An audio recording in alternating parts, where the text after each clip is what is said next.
low key. Niggas hating cause they don't want no beef. State gang, true sippers, bitch, I bet we don't eat.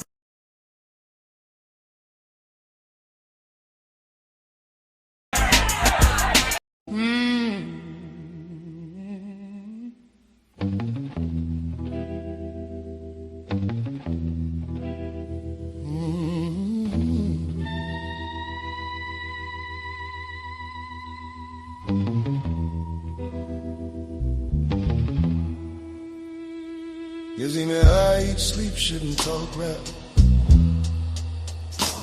You seen that 98 Mercedes on TV, I bought that.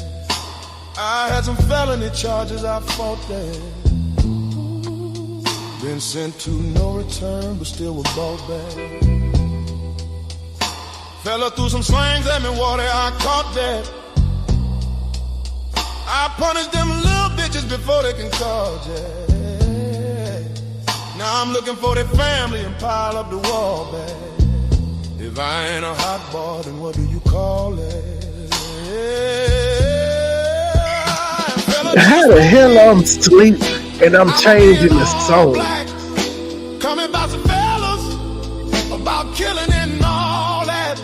Me, Corey, and Mercy getting dunked on. Ride top down, so we let the trucks pause. In the Jeep, riding 4 deep, I booted up at these fellas claiming they know me. Bitch, what? I'll bust your ass up. Don't even go there, boy, cause I'm ready to war. So I heard about the money, that's some nice change. For the right price, I'll bust the right range. Hard as a fella try, I can do the right thing. Only God knows what the future might bring. Fella might be shy, fella might be traveling, fella might survive if he buy that Rifflin. With something that'll stop a fella from playing. Something like a chopper or a grenade in his hand. Hey, fella don't play no games no more. Fella bust your head if your bang is home. Attitude adjustments, do y'all need? Don't call enforcements, fella call me. I bet ya I get them fellas off your block. I bet ya I show them fellas this boy high. This boy high. Oh, alright, stop, cause I done had enough. When it comes to my pockets, I'm ready to bust. Baby, let me get the keys to the Rover truck. Man, let me get this beef shit over, bruh. Ain't no bitches here, I'm from the know ya, bruh. Bust your beef's head, cause it was told to us. How I'ma be running with these killers and backing down. How I'ma look in front of my people like a clown. The G code, what we live by, and we die by. The book is what we will never abide by.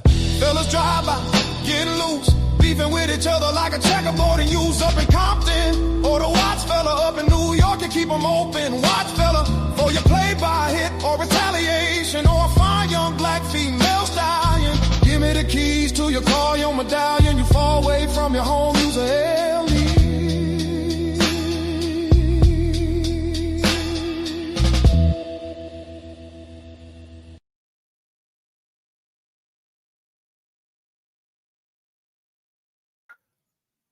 Good evening, ladies and gentlemen. Good evening.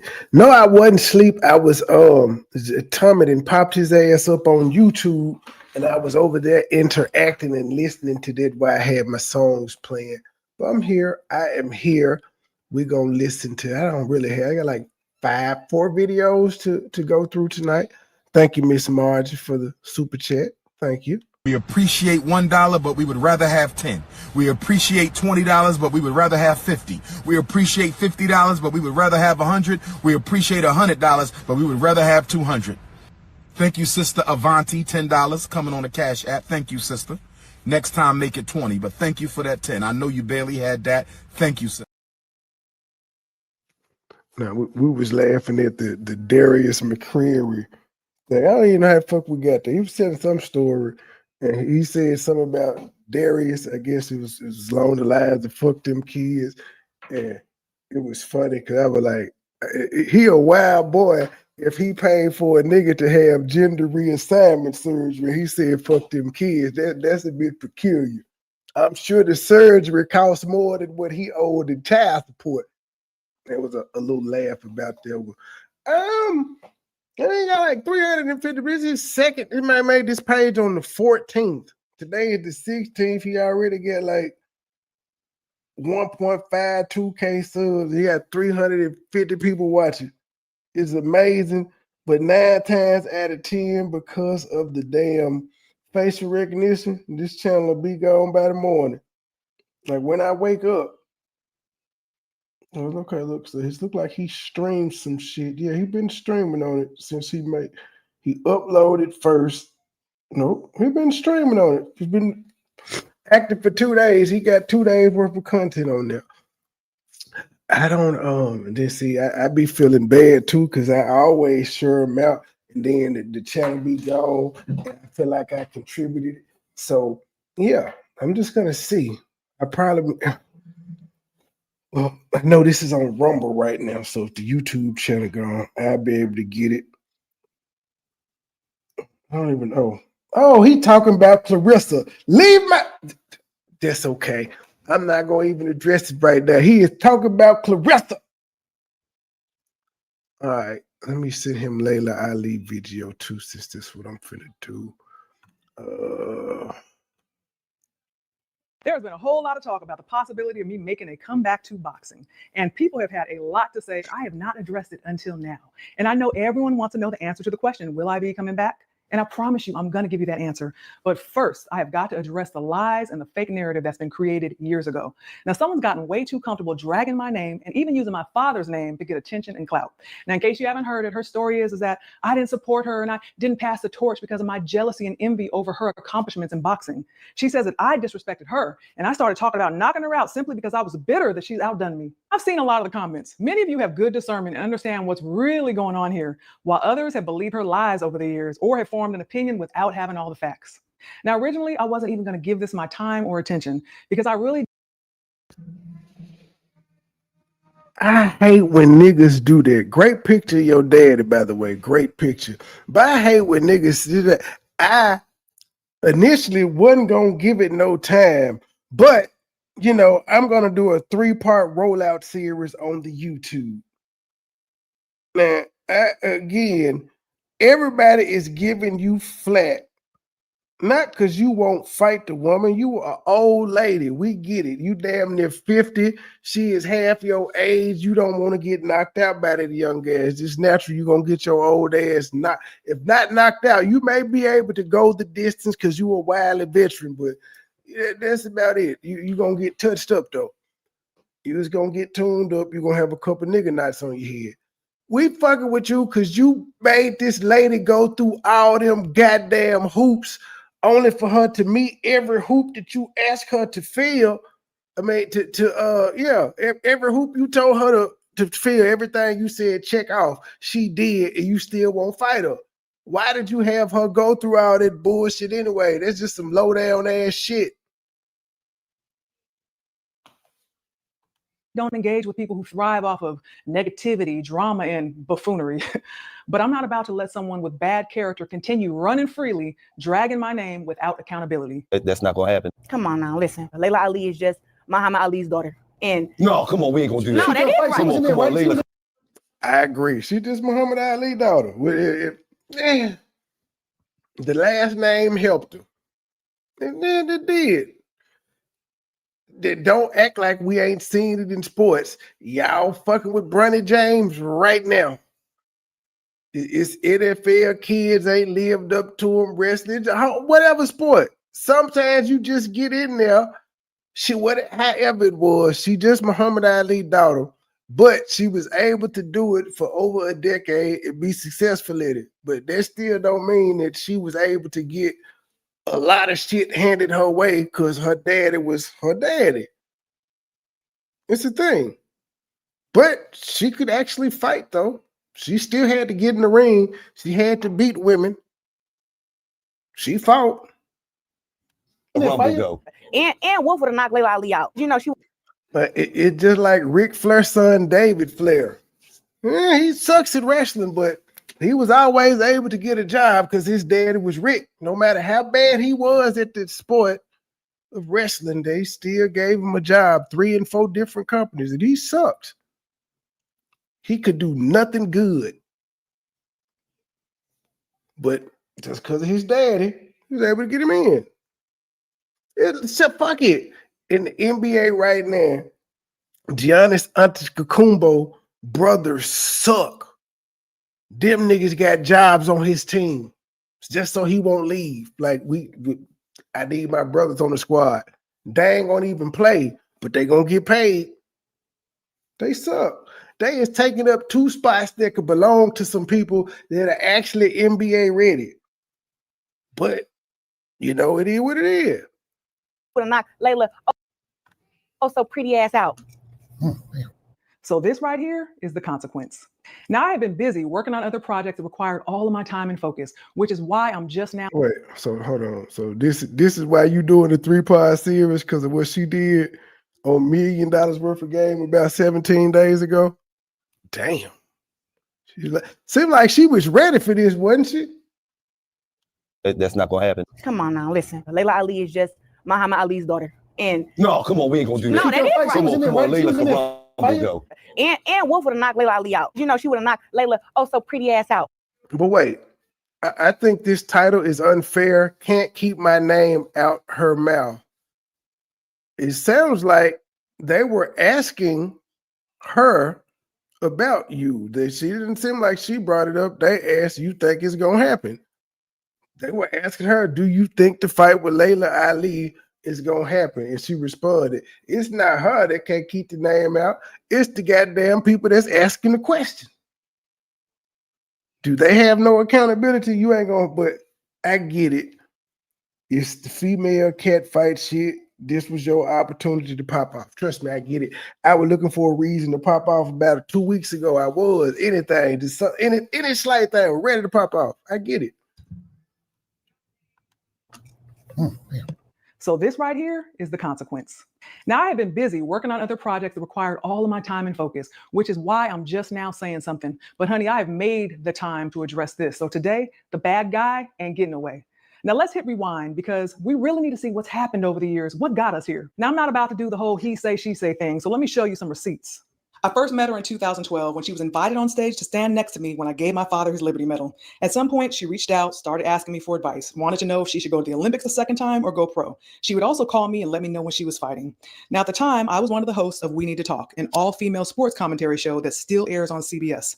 I asked the producers if we could do a story on her. They agreed. So I got on a plane, flew to Colorado, and did a full sit-down interview with her. Now, this is just a short. Well, man, Layla sound like she put her on. She said, I met her when she got to stand next to me on the stage.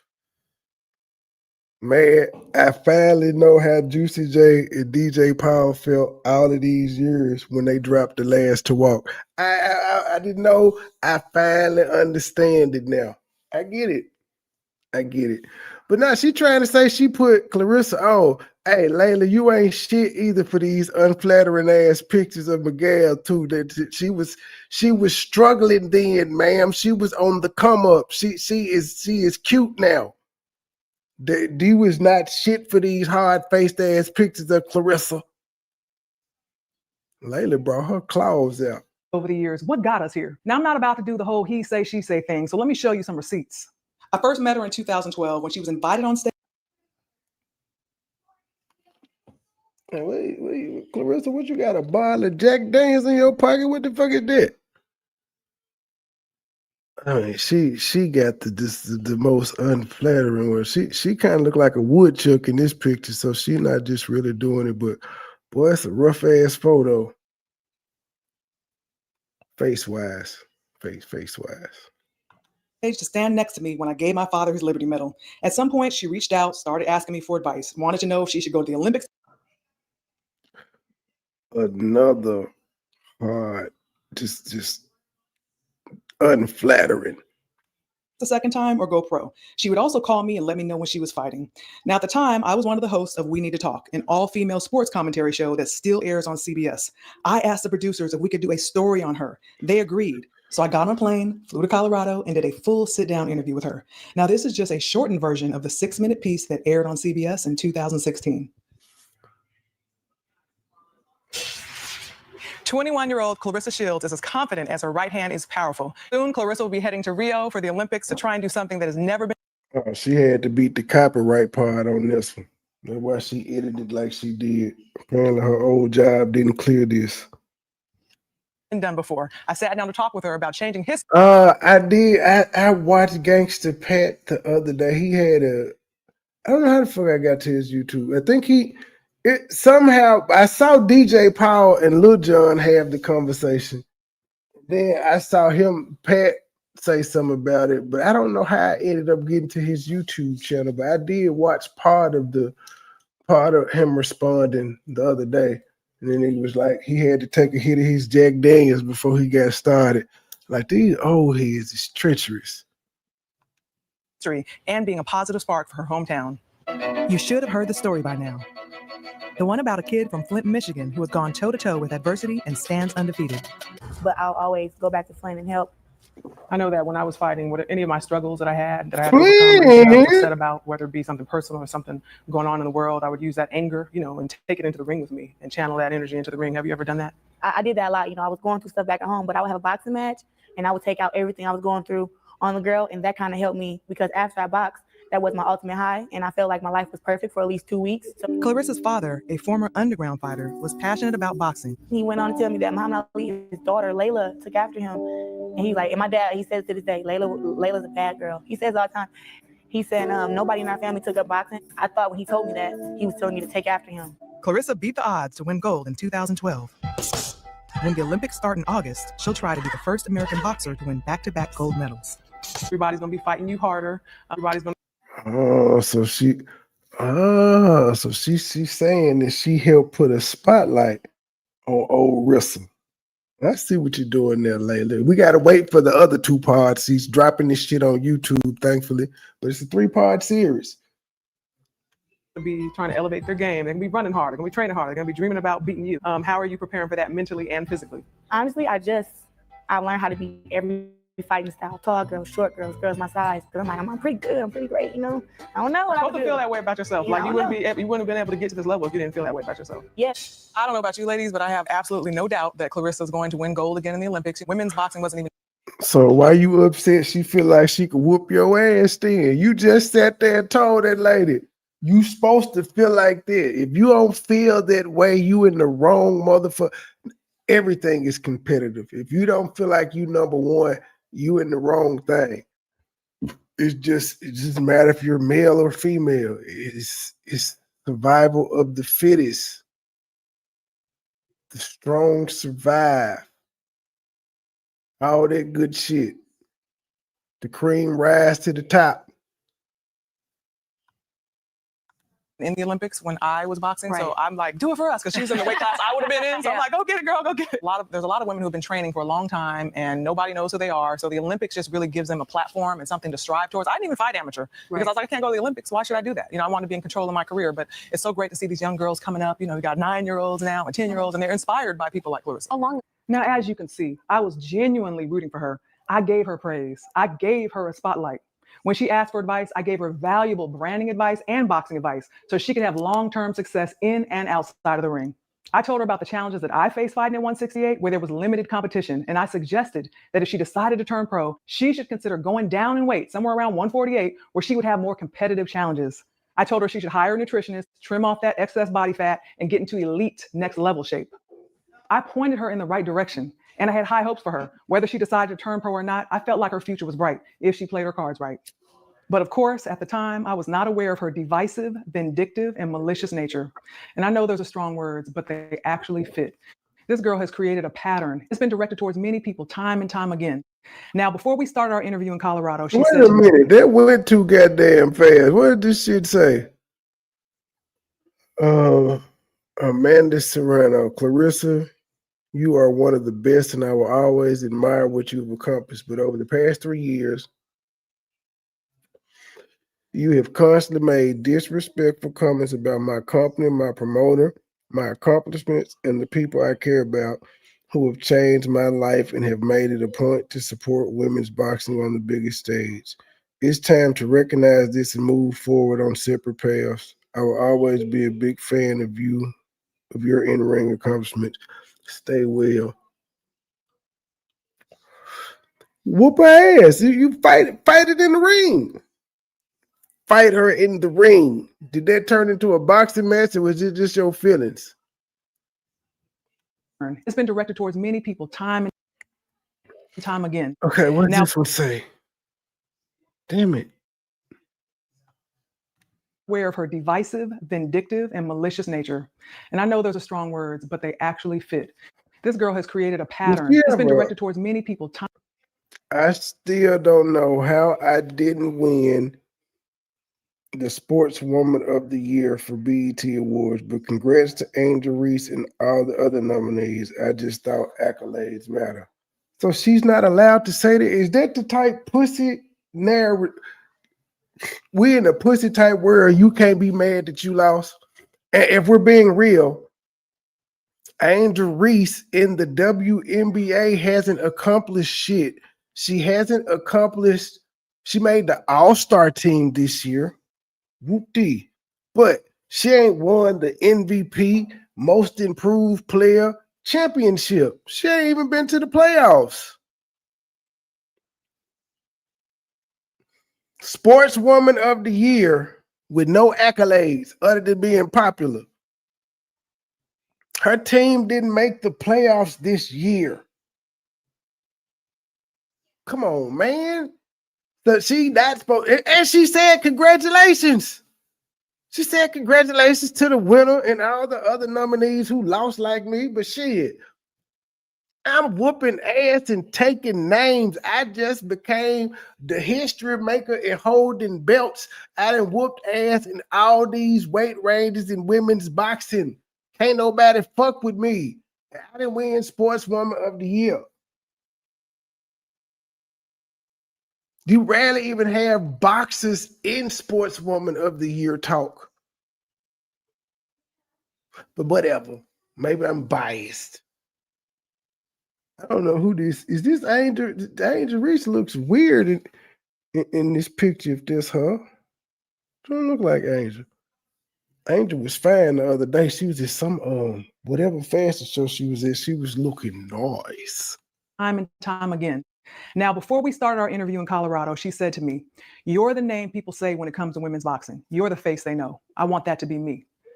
Now, looking back after everything that's unfolded, it seems I think that may be what I'm talking about, man. She was looking nice at some fashion show or some shit the other day. I was like, okay then, girl. Okay then. pretty calculated now. Like she was waiting for the right moment, the right excuse to finally do what she'd already made up her mind to do. I mean, that's how it feels now.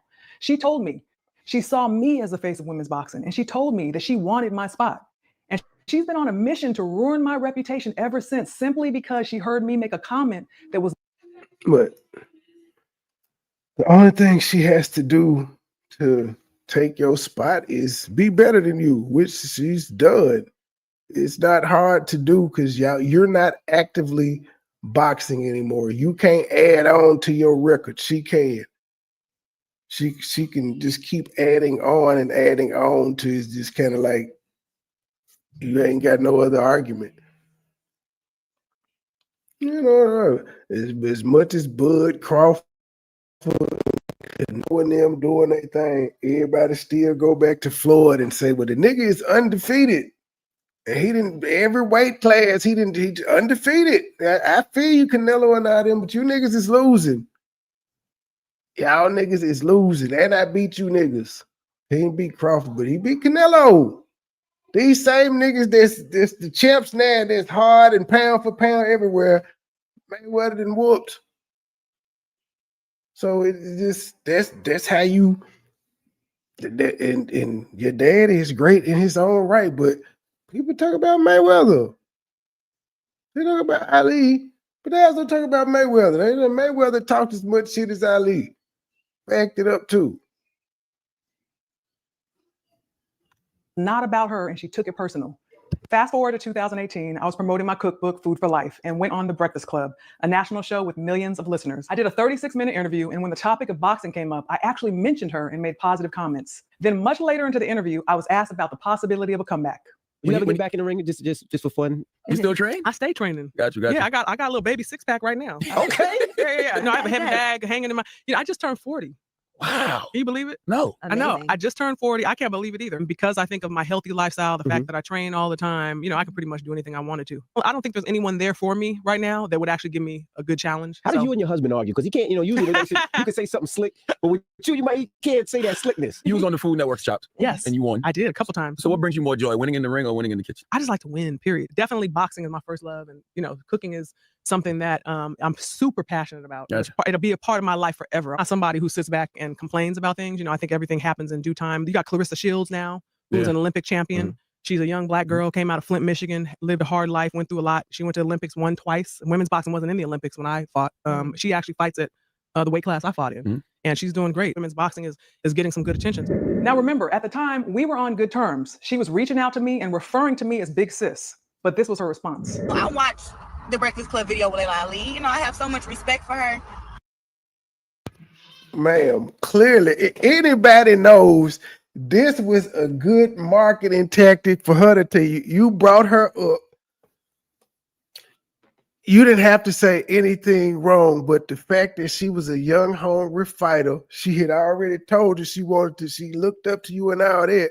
You brought her up, y'all same weight class. They asked you about coming out of retirement, and you said it ain't nobody that would give me no challenge. Ain't nobody gonna give me no challenge, but then you bring my name up and say you think I fight in the same category as you, and I'm putting good. I was like, okay, let's fight. Since won't nobody give you a good challenge, let's fight. Young, old, that's boxing 101. She tried to sell the fight right here.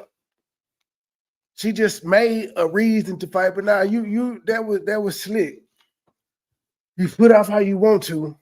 Come back. I train all the time and shit. I can do what I want to, but shit, ain't nobody out there that'll give me no challenge. But then you got Clarissa Shields out here. She just won 2 Olympic jumps, and when I was boxing Olympics, it wasn't in the Olympics and stuff. She boxed at the same weight class as me, but ain't nobody out there could give me no challenge though. So come on now, that was slick shade there. You saw the young bull up and coming. You were like, oh shit. Come on now. Y'all females are catty and competitive by nature almost as much or as more as men.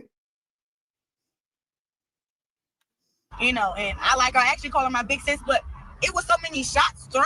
Like, if y'all really paid attention, her saying, oh, there's not nobody good enough at 168, my weight class, that could give her a challenge when I'm the number 1 in my weight class. And, I'm just like, nah. And, I just feel like, she gave props where it's due, but, she also spoke on how, what I'm doing for women's boxing is great, but it's not great enough for her. And it's like, we got 2 different goals and sets in life. Me winning 2 Olympic gold medals is just the beginning. Even when she was boxing, she never fought on Showtime, HBO. I fought the main event on Showtime. I don't know how many times now, fastest woman to win a world title. I did it in 4 fights. And yeah, you can say, oh, the competition isn't there and this girl wasn't that.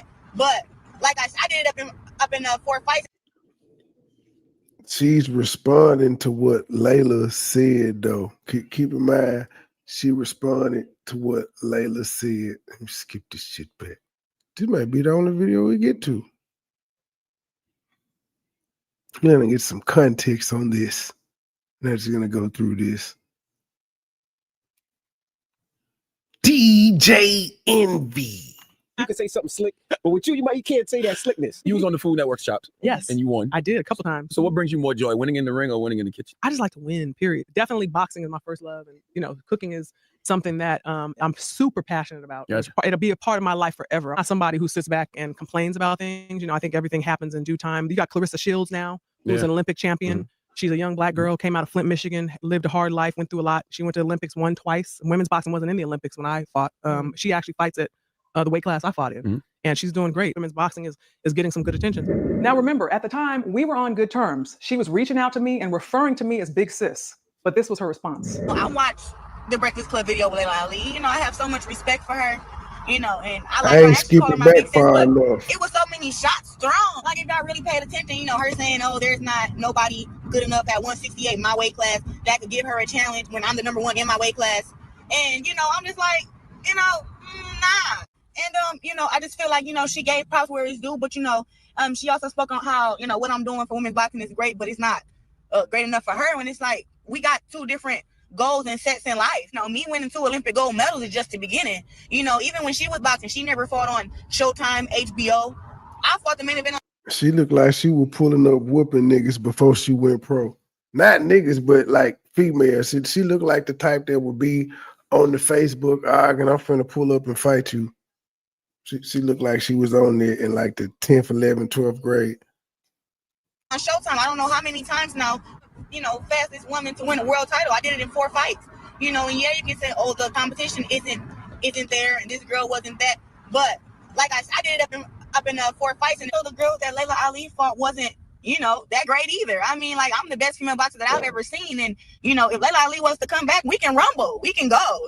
This is not like, oh, I'm going to step away. Like I respect her and everything, but you're not going to come back and beat me. You know what I'm saying? Like, this can happen. I just don't like the disrespect. And this is my last video too about this. I never used her name to try to be like, try to call her out of retirement. It's basically like she talking about she from my retirement. She just gonna beat me if she decided to. Now, of course, I didn't respond to this, but I noted it. For someone who hardly had any experience as a professional boxer. Well, why would you respond to it? And she just responded to what you said. She said the shit that you said. She felt like you was taking shots. I ain't skipping back far enough, but there was another part where they was asking you about coming out of retirement. I started with Charlamagne asked you about cooking and boxing, that part. But yeah, you had said wasn't nobody in your weight class and all that shit. And was supposedly looking up to me. For her to think that I would even call her name in a conversation about me fighting or making a comeback was silly to me. Especially since I had literally told her that I retired from boxing because I didn't feel inspired or challenged anymore by the level of competition that was available to me. We had that talk. So I learned a lot about her character and her mindset. She took what I said out of context and made it all about her. I decided I was no longer going to invest time or energy into her. But she, on the other hand, she took it straight to social media, started comparing her boxing skills to mine, making negative comments about me, and pitting herself against me in a fight. A year later, I was doing press for my show, Homemade Simple on OWN, so I went on Sway Universe, another syndicated national show with millions of listeners. We were talking, he asked me about boxing, he asked me about her, I said positive comments as usual, then he plays one of her visits. Are you watching women's boxing today? Oh, yeah. You like Clarissa? I do. I think that she's a talented fighter, and she has the opportunity right now. The stage is set. So now she just has to kind of do her thing. I talk about Homemade Simple, airing Saturdays, 9 a.m. on the OWN network. Okay. This sounds like an old lady complaining that the young boy is trying to kick her off the Serengeti, man. Like, fight or shut the fuck up. It just is what it is. It's okay if you don't want to fight. But don't play. You was trying to play the victim, old lady. Stop it. You was a damn fighter, a warrior at heart, and you playing the motherfucking victim. It does not go well at all. Talk shit back or don't say nothing. But you can't complain that she's doing what boxers do. Boxers talk shit to each other in order to get each other in the ring, especially if it's a fight that everybody want to see. One side has cold feet. It has been done since the beginning of time in boxing. And you're complaining about her doing what boxers do. That's how you sell the motherfucking fight. Good grief. An incredible show. I had Clarissa here, right? I asked her who did she think would win and you against you in your prime and her now. And this is what she said. She's not cut like me. She don't take the challenges. Like, she didn't fight against Ann Wolf. I fight against the best and beat the best. And if Layla Ali was come out of retirement, I beat her too. That's not anything I haven't heard before. First of all, she's supposed to feel like she's a greatest. Absolutely. But just because you think you are doesn't mean you are. Okay. I like to support and uplift people. And I think that on your way up, just do your best not to disparage those that have come before you. First of all, she could never beat me. Okay. Let me just get that straight right now. Get that straight, Layla? Let's get that straight right now. Okay. And not simply because she's not strong enough. Okay, so both of y'all feel like y'all could win. Both of y'all have said it. You have said she's supposed to feel that way. So the only way we will know is if y'all get in the ring. So she did what she needed to do to what she thought get you in the ring. Everything you told her to do, she did, including coming up with the $15 million that you said it would take you. You don't want to fight. We just got to take your word. She can never beat you, even though the money. All right, fine. I would definitely knock her out, but because she's not talented enough to beat me. The sweet science to boxing, the reason why you have not been able to knock out the opponents that you've already faced, I can totally see it. Why? But maybe if you would have been a little more respectful, and I'm not talking about thinking you can beat me and call it that, do all that. I'm talking about just trying to, she didn't do this, she didn't do that. Yeah. I don't respect her as a boxer. I only respect her as a businesswoman. I've heard her say that before. I was always there for her because she's a young black girl from Flint, Michigan. Yeah, And I want to help uplift her because that's the Ali way. I am successful in so many areas outside of boxing. Boxing is not what defines me. There's always going to be another girl. Oh, you got to start talking about I'm not defined by boxing. That means you kind of skeptical. That's what we knew, man. We know you for boxing. I don't know you from that CBS show. Probably never watched the show. I don't know you from cooking. I don't know you from reality TV. I know you from your daddy. I don't think I've ever actually seen your ass box. I just know you because of your daddy. So you got home names, name brand sake. You just known in homes because of your daddy. You a Nepo baby. I'm just saying, it's good that you went outside of boxing and became successful in that, but we know you from boxing. That's like Shaq and Magic talking about how much money they done made off the thing, but goddamn it, they would be crazy to say they're not defined by the championships they won playing NBA basketball. That would be stupid. And the shit that they did, and they're absolutely defined by what the fuck they did in the NBA. Because without the NBA, they wouldn't have been able to do the other shit.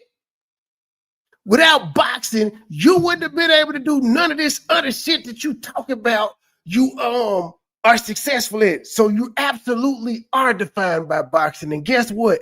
If you sucked, then nobody will remember you. Do you think we remember Michael Jordan's sons playing for USF and Illinois respectively? No, because them niggas was trash. We don't remember these niggas playing sports. But I tell you what, when I offered her to spar me, that definitely was a check right there to see. Let me see what kind of heart she has. You should come whoop me just for bragging rights. And she didn't take me up on that offer. I said, okay. And let's put this in context. I'm only talking about this because you're asking me. She's done a ton of interviews since then, and she's always saying I disrespected her. Now, so you can answer questions when they ask you about her, and that's not you having the name in the mouth, but when she does it, come on. So you got a different set of rules, Layla. Again, this is warrior sport. This is crime. I hope this 3-part series is leading up to y'all saying y'all gonna fight in Detroit or Flint some goddamn where. I hope that's what this is leading up to, because it would be a big ass women's fight. And let's just be real. Who else is selling fights in women's boxing other than Clarissa? I can't name another female boxer. I can't name the last person Clarissa Shields fought, just to be honest. So it definitely pop. you've seen what she's been referring to. So she felt justified to go on a tirade. And of course, she's twisted the story over the years and taken my comments out of context. Now, according to her, I just started talking about knocking her out just out of jealousy. Now you've seen what I said, what she said, how this started, and you can see she pitted herself against me in a fight.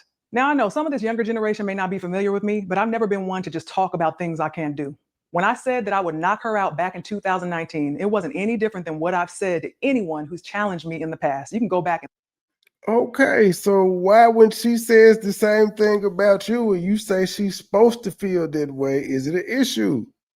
You can't have it both ways, Layla. Is she supposed to be confident and say she'll whoop your ass the same way you said about her? Or not? I'm confused. look at tape on me. That was not just talk for me. It's what I did. TKO, KO, it didn't matter. I was going to stop you. It wasn't going to a decision. And if you didn't belong in there with me, I was going to get you out of there. That's just facts. That's not disrespect. That's boxing talk. Back then in 2020, I did get to a point where I was ready to get back in the ring and show her why, even though she is talented. I said it back then and I'm saying it now, but she can never outbox me. High-level promoters did reach out to me directly, and we had some serious conversations about me making a comeback. Now, of course, she was never even involved And in you any of those got discussions. scared. Then COVID happened. You know how that was, and it all went away, and I left it alone. Now, here is just a small glimpse of the narrative that she's been building over the years. But I feel like Layla Ali has always been kind of envious of me. I'm just so accomplished in women's boxing, and she never got that due diligence and that respect. So to see me getting it kind of pisses her off.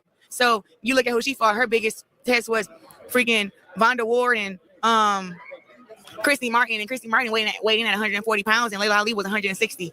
Like, how are you making matches like that? So Layla Ali is a hater. That's it. Nothing but her being a hater and her being, envious of my success and what I've done for women's boxing. And she feels like she deserves that credit because everybody kind of give it to me now. Like, and I think that she's like, but I'm Ali's daughter and I boxed before her and I'm 24-0, 21 knockouts. And she kind of, want people to keep acknowledging her. She's retired. She's retired. And She's been probably retired for a long time. 43. I hate when somebody else try to take somebody else's shine, somebody else's attention. It's like she's, nobody was trying to take her attention when it was her time. Undisputed champion. She's never been undisputed. And people are comparing me to her and she gets offended. When it was like, to me, I thought it was a good comparison because I feel like I box way better than her. And for them to be saying that me and her are equal or whatever, she should have been happy because of that, because they're giving her more props on her skills, which I feel like she didn't really have that much. But whatever. Yeah, we had Layla Ali. Respect. But she can't do for women's boxing what I'm doing. I'm gonna be different because I'm gonna give my blessing, or I'm gonna let a girl take her blessing. And what that means, I'm gonna fight the girls coming up, and if they beat me, now they're the best. That's how you do it. My advice, Layla, is you will look a lot better, and people will stop calling you a hater and calling you jealous and old and bitter. If you actually stop hating, bro, you will look better if you was to support the black girl from Flint who made it out the trenches to where she at now. You will look a lot better. She wants to try to make it still seem like she's somewhat relevant in women's boxing. When people give her props about how she built up women's boxing, and I just don't feel the same way. What really did you do for women's boxing? Like, you let it die. You let it die for 20 years, and then I had to come and put in all this extra work to get it to where it is now. I think that wasn't fair, and I don't think that she was as big as a pioneer in women's boxing as she thinks she was, because I would never do that. I would pass the torch. There are hundreds and hundreds of women who have participated in the sport of boxing over the years. They have all made a contribution in their own way. We don't need to argue over who's done more. That destructive crab in a barrel mentality is exactly what we don't need in the sport. Here she is on a recent podcast explaining how she's. But is she the best one to do it though? Because as long as they were saying you was the best one to do it, it wasn't no crab in a barrel mentality, because you felt like you was the game changer and you changed the sport, ma'am. You does the same shit you were saying when you was on top. Now that you old and retired, and somebody is doing the same thing that you did, it's a crab in the barrel mentality. Girl, shut the fuck up. We don't know half them bitches on the page that you just named. It's their fault that we don't know who they are. If they were worth a damn, we would know them. Or if they had a famous daddy like you, not taken away because you was like 24-0, as she just said. You was whooping ass. You beat whoever they put in front of you. You could fight. Taking it away. But just like you feel like you changed the sport and you had eyes on it, so is she. She got the hardware to prove it. She done been up and down the goddamn charts, divisions, every one of them whooping ass, taking names. Passing the torch, and that she has created a blueprint for success, which she is now sharing with other female fighters. She says that the number one thing they need to know is how to build their brand. I actually promote a woman fighter, and I'm giving her all the jewels and stuff that I know, so she can get her big paydays too. It's a blueprint now on how you make $1 million, even if you don't have the gold medals. The biggest blueprint is even if you don't have the skills. That's true though. How you think the Paul brothers who have just started boxing are able to fight motherfuckers who aren't supposed to be they ain't supposed to be in the ring with a lot of these niggas that they fight, but because they have a big following or a bigger following than them, that means people want to see them because of their branding. Layla, you've just gotten old and out of touch with what the fuck is going on. If you got followers and your followers will spend dollars to see you do a specific thing, Whether it's a whole bunch of motherfuckers spend money to see these YouTubers fight. They ain't not no goddamn boxers, but for the right price, and if they got a following, they will send them folk $1 million and shit of that nature, 200,000-300,000, and they will be down there training to fight a nigga on YouTube. Brandon, she ain't lie. You ain't got the hand of skills. You may not be able to get nothing but one fight in. But if you get one fight and you make $2 million, that's something you probably would have never made in your life. But if you actually take the shit seriously, you could turn it into a career like the Paul brothers have done. Jake and Logan, both of these niggas box whenever. Well, Logan is the one that wrestles, so he box whenever he get ready, but he able to fight motherfuckers like Mayweather. It's not supposed to happen. Able to do it because he got a big name just like Mayweather. Money. Like if you and Clarissa, that's how she was able to get $15 million. Back in your day, $15 million for a woman, that shit, you would have never gotten it. She was able to come up with it like that. You were like, damn. You don't want to take that L though. You thinking about your legacy. Get it. Build your brand. Oh, she must have forgot years ago she recorded this and said that I gave her the piece of advice that she is now referring to as the most valuable piece of information that you need to be successful. But supposedly I didn't support her and I didn't want to pass the torch.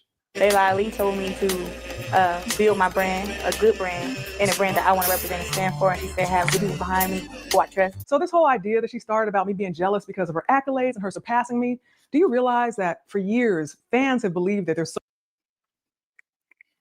Why couldn't it be the thing? You could tell people this shit, but you don't expect them to surpass you. You don't want to.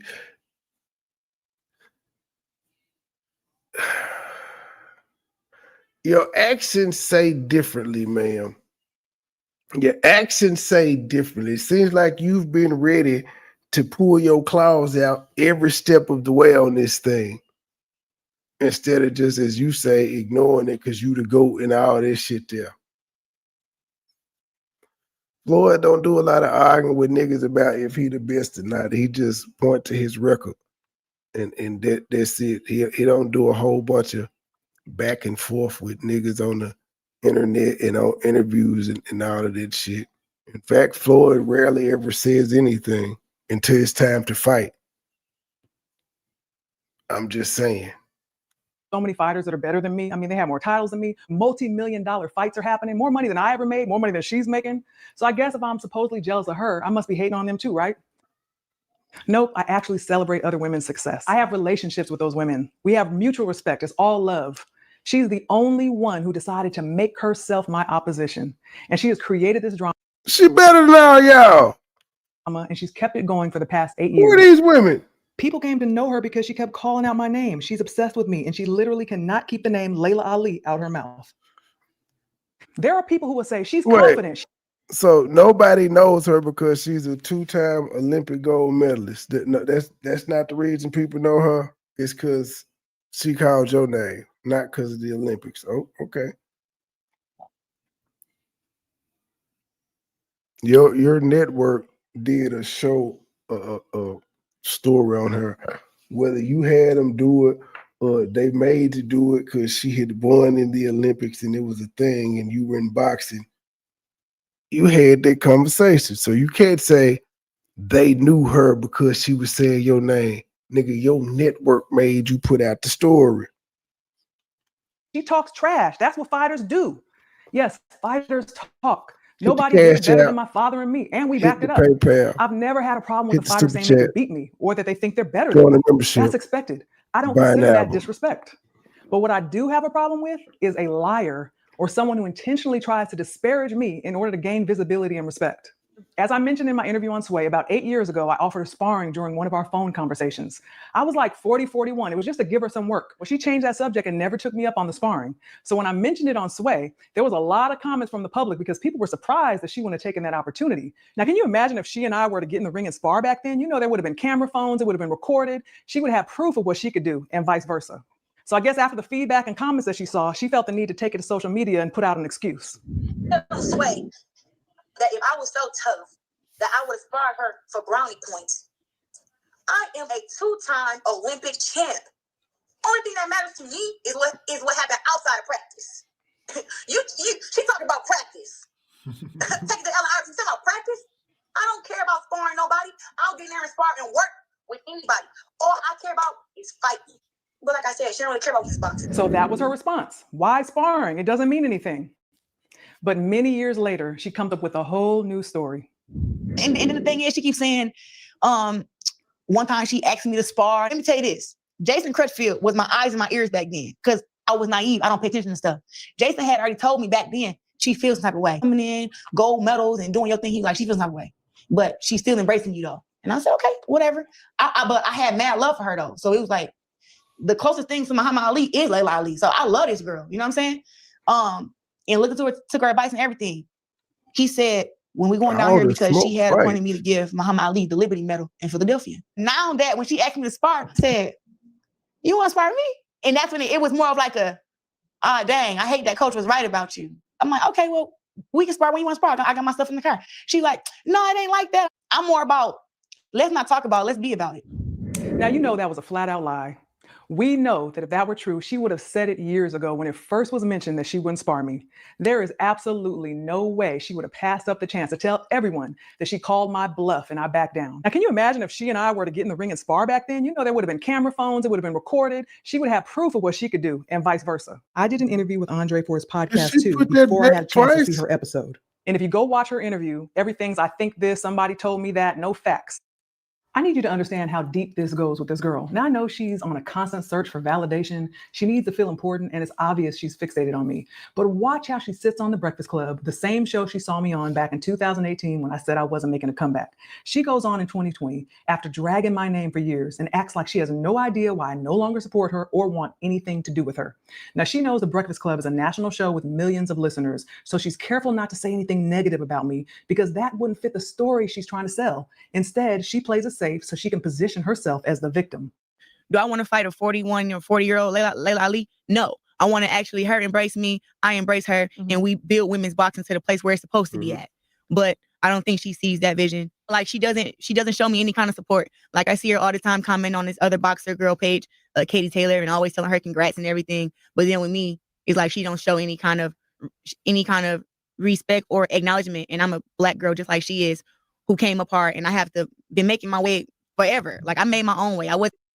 So both of you hoes is playing victim. That's what I'm seeing here. Both of y'all is doing it.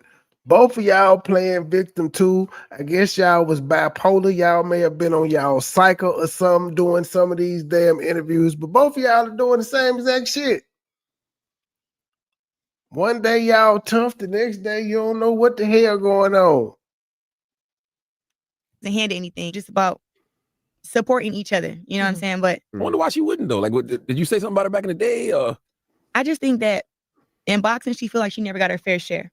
I feel like she never got to the point where she wanted to get to, and people recognize Layla Ali, but they always try to say like, oh, she only was big because of her dad, and they don't really give her props on her skills. I'm not one of those people. And then some people say that she didn't fight Ann Wolf, but me being a woman fighter, now I realize that it's hard to make big fights with other big women. It really is. So think about it. Back then, when it wasn't a lot of money, wasn't TV exposure, I kind of can see why her and Ann Wolf didn't fight. But people's story is that she was scared of Ann Wolf, and Ann Wolf would have knocked her out. And that's their story. 3 months later, she takes her mask off and she's back to her usual story. Well, Ann Wolf, you were a better fighter than her. And I believe that that's where this whole beef started from. That, I spoke on that. She hates whenever your name gets mentioned. She still to this day mentions your name. Say how you were scared of her, how you didn't want to fight her. And I don't believe that for 1 second. And she may have a bigger name, but that's because women's boxing wasn't supported how we are now. If Layla Ali came up in this generation, she would not be known. Nobody would know of her. I know for a fact you would have put Layla Ali ass to sleep. So just because you can do it, you didn't have the opportunity because, she didn't want to sign a paper to fight you. I'm letting you know now. I'm going to kick her ass for the both of us. Yeah, we all know Layla Dudley and Wolf. We know that. We don't got to. She know that. Everybody know that. It's literally written, I think, somewhere. She throwing jabs at you to get you to want to fight, ma'am. It's boxing 101. What are we doing here? This is a real production. I'm gonna be tuned in for the next 2 parts, though. I am here for it. I am. I really am. But god damn, Layla, you crying right now. Look how she doing me. Now, I've seen this before with Ann Wolf, another fighter who used the same playbook. Both of these women have a lot in common in terms of the way they've been able to get visibility for themselves by using my name and making up lies. Since I'm in the season of Supposed to. You claim you the best. I don't understand how you could claim you the best and then get mad when people want to come at the best. Yes, if you're the best, people are going to use your name to be able to get your attention so that they can prove that they the best, so that they can take your crown, so that they can take your throne. That is part of the game, no matter what sport you in, no matter what avenue you in. If you at the top, motherfuckers is coming for it. Number two don't want to be number two. They want to be number one. So if you up there, you got a bullseye on your back. Of course, they're going to use your name because they trying to be number one. Oh, all these people that claim they into this shit and they know it, they just don't get it. I don't understand.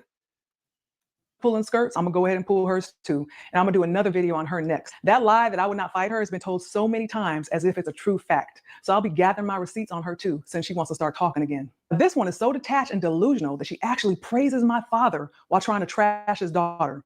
Yeah, we had Layla Ali, but she can't do for women's boxing what I'm doing. Because I kind of feel like God wants me to be like the next Muhammad Ali. Because I kind of feel like God wants me to be like the next Muhammad Ali. I think it's Muhammad Ali, Floyd Mayweather, me. That's it. Learn from Muhammad Ali. If you don't value. See, diss you in none of these clips. In the clips that she's talking about your dad, she's not dissing you at all. So I don't get the correlation. She cannot like you and still think your daddy is the GOAT. I personally think it's Floyd, then your daddy. This is me personally. The undefeated streak for me, it just gets it. How can you beat perfection? But yeah, she got him in the top 3. She put herself in the top 3. Yourself first, nobody else ever will. You know, she wants to be like in the public and keep her name tied to mine because I'm young and popping. Right now, it's my time, and she wants to keep her name connected to mine. Listen, Muhammad Ali would never. Her daddy would never. Her daddy would never. Maybe she don't have that in her genes. Now, what father would embrace someone like her or want to be associated with someone like her while she's trying to tear down his very own child? My father was the greatest of all time because not only did he have a beautiful, one-of-a-kind style in the ring. They didn't have to be associated with her for her to say, I think he's the GOAT. They don't have to be associated at all for him to think he number one in boxing. What the fuck? You're doing too much. He was also This is you saying my daddy wouldn't have liked you. Also a remarkable individual outside of it. He used his platform to uplift and inspire people. Your daddy would have told you to fight her. That's what your dad would have told you. Fight her. People. He carried himself with integrity, This was a kindness, good commercial. and grace. He was someone our community could be proud of, and he represented us well. You know what my father would say? She's a generic wannabe. My father would not want to share his name or image with her. She does not represent anything about him in the ring or outside the ring. Now, many of us, including myself, had high hopes for her. I supported her. I sent her off in the right direction, but she has become a disappointment. She is a horrible representation of both the sport and our culture. Why is she bad? Because she dropping it like it's hot. Didn't you do some Sports Illustrated swimsuit editions? Look at this women. You know what my father would say? Cat fight. She's a generic wannabe. My father. She's still in shape though. She still has a nice fix. She actually looks slimmer than what she was when she was boxing. Shout out to Ozempic. Would not want to share his name or image with her. She does not represent anything about him in the ring or outside of the ring. Now, many of us, including myself, had high hopes for her. I supported her. I sent her off in the right direction, but she has become a disappointment. She is a horrible representation of both the sport and our culture. Beneficial. Fuck them if they win again. You don't need them bitches with you. Her men ain't got no. Cause she rap. she's bad for boxing because she rap.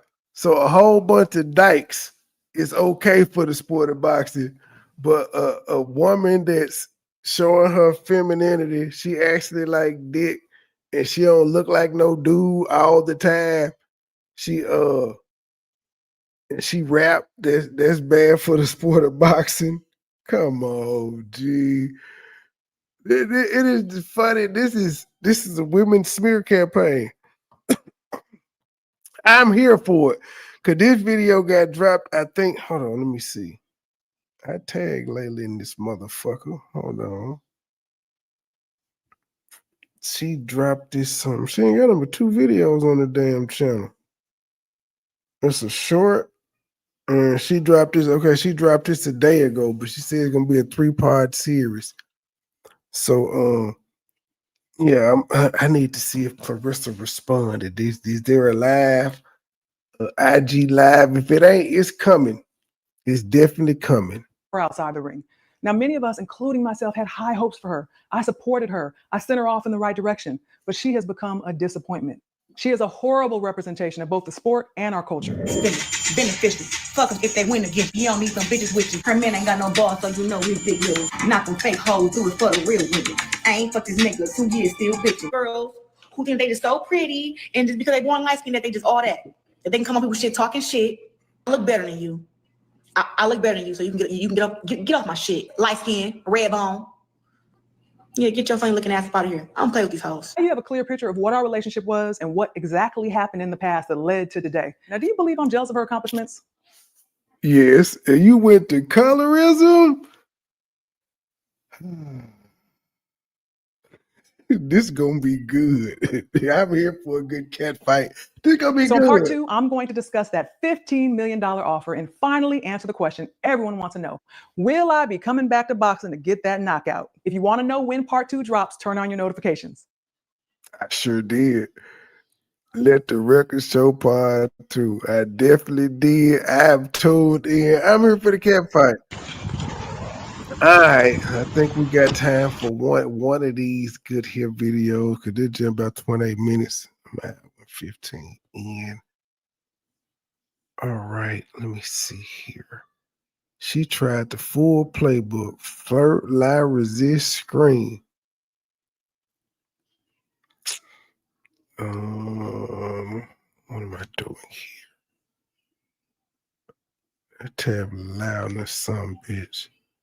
Yeah, she not gonna fight, man. She not gonna fight. She is using her journalism skills she learned at CBS to do this shit here. It's just gonna make Clarissa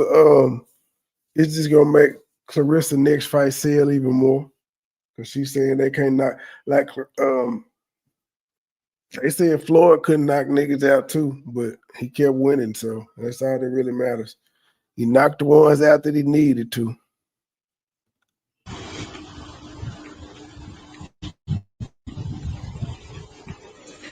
Hi. How are you? Good, how are you? This is my car. I'm just yesterday. My friend is driving me, so I'm feeling well. Okay, I'm Officer Brown, Cocoa Beach Police Department. So the registration is expired. I know. I actually didn't. So I'm from New York. I live here now, but in New York they do the registration totally different. And I thought that they do it every year, but apparently I just learned this like a couple days ago. On your birthday? Yeah, exactly. My birthday just passed April 5th, so I just figured that out. Okay. Since you're actually the one driving, I need your license. I will be honest with you. I have nothing on me. I literally have just my cash. I just got robbed. Yeah, I have nothing at all. I have nothing at all. Okay. And I can prove it. I just got robbed. You calm as a motherfucker for a person that just got robbed. How long ago was this you just got robbed? Here we go. Look at the friend like, yeah, man, fucking sure did. I seen her get robbed. I was with her. Exactly. My birthday just passed April 5th, so I just figured that out. Okay. Since you're actually the one driving, I need your license. I will be honest with you. I have nothing on me. I literally have just my cash. I just got robbed. Yeah, I have nothing at all.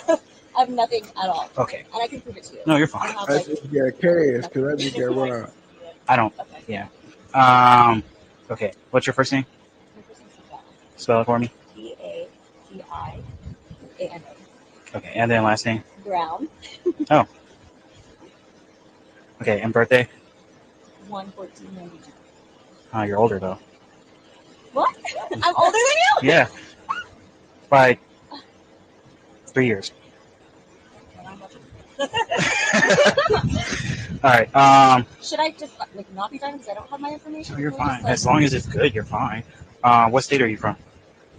Florida. Oh, Florida. Okay. All right. All right. Give me like a few minutes. Obviously, I'm not gonna write you a ticket because it's not your car. So. I mean, can she just like drive? I was just doing I'm this not for a gonna moment. write you a Stop. ticket. As long as you're fine, you can drive. I mean, people, stuff happens all the time. Where'd you get robbed at, though? Orlando. Literally, I have cash on me. I'm so annoyed. It was just such a my cards, my medical marijuana, I need like everything. Wow. And Well, so. that sucks. All right. Well, give me like 5 minutes, and then I'll have you on your way. Okay? All right, thank you. Yep. He knows she lying.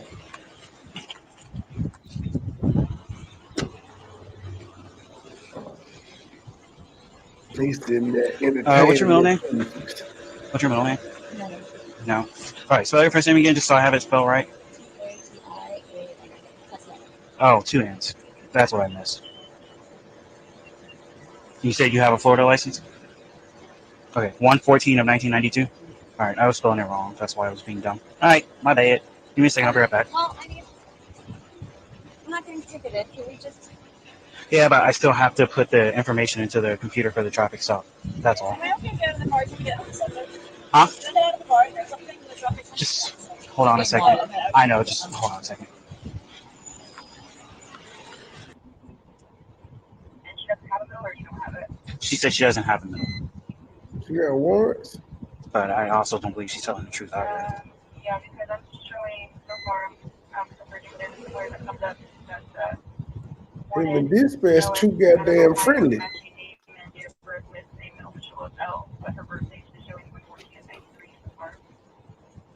Okay.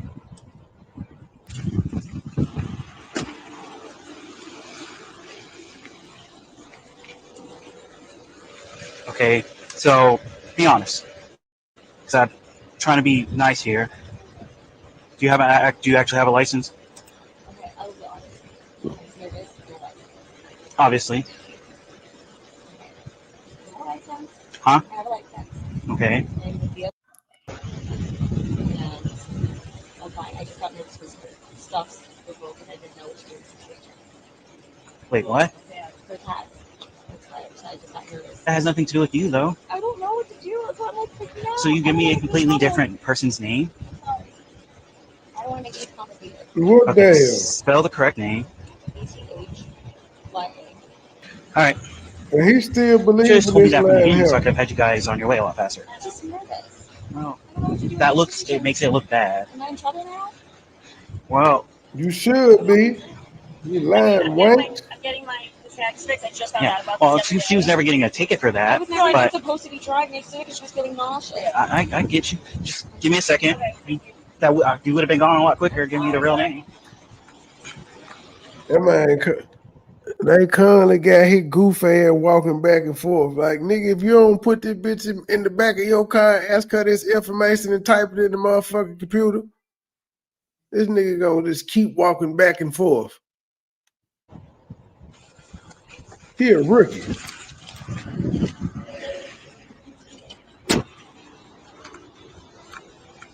He keep falling for the okie doke. All right. Come here for a second. I gotta show you something. What? Just come here. Just come here so I can show you what I gotta show you. You going to jail, Hey, bitch. photo. All right. Turn around. Put your hands on your back. I told you. Stay in the car. Stay in the car. Knew Don't that was move. happening. Don't move. That's okay. I'm tired of you lying. That's not who you are. Excuse me? That's not who you are. What is going on? Why is this happening? Why are you arresting me? Wait, Stop moving. I'm not. Okay, I'm That's sorry. not your name. Why are you? What do you mean? Ow! Wait, why are you handcuffing me? Because you're lying to me. I'm not lying. Yes, she is.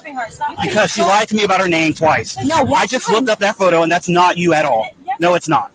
Yeah, it is. No, it's not. Sir, call my mom. No, call my mom right now. No, yeah, that's not you. It is her. Let's go. No. You're on a walk. I'm not lying. No, you're confused. No, seriously. I'm not confused. I'm not lying. I lied to you. Stay in the car. In the car. I admit it to you. You're lying. Okay. Let's go. Around, please. No, you lied to me too much. No, there's one time I was nervous. Please, can you stop? Nope. Can you call my mom, please? I'm not calling nobody. Get in the car. This is not good. Wait, please. Get in the car. What? Why are you saying I'm lying now? Because you are. I can see driver's license photo. That's not have a you. driver's license. That's not you. Get in That the is me. My name is Akila, and you're doing. What's your middle name? Sure it is. Get in the car. Excuse me. Get in Let the me car. see what you're talking about. Get I in need the proof. car No, now. stop. You're pushing Get in me. the car. Stop pushing me. Stop pushing me. Get in the I'm car. not lying. 82, step it up now. Okay, I don't want this. Get in the car. I'm gonna get in the car. Get in the car. Okay. I'm getting in the car. Okay. Get in. I'm getting in. I'm getting in. Wait, can you get my phone, please? Close. Move your legs. Thank you.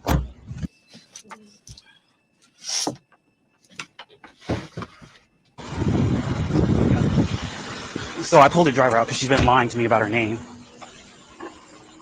I'm 10-4, Central. And so I told her to come back with me, and then she started pulling away, and I'm like, no. And I told her to get in the car, and she didn't want to. And then she's in the back, and there's a passenger in the car. You switch routine.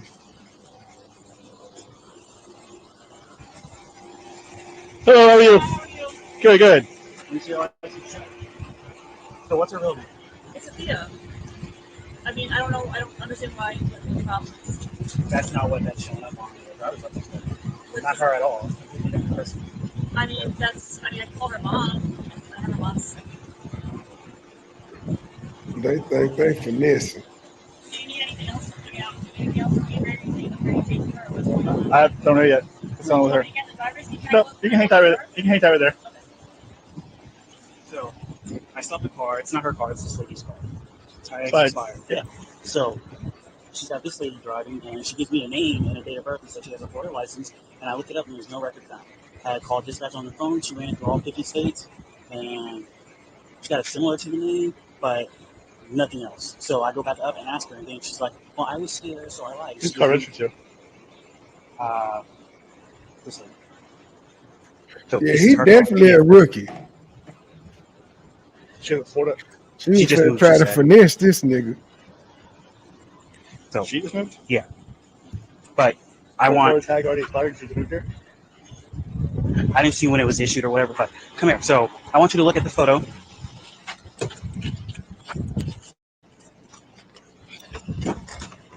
All right. Now I'm going to open the passenger door, and I want you to tell me if you think that's the same person, or if you can see from.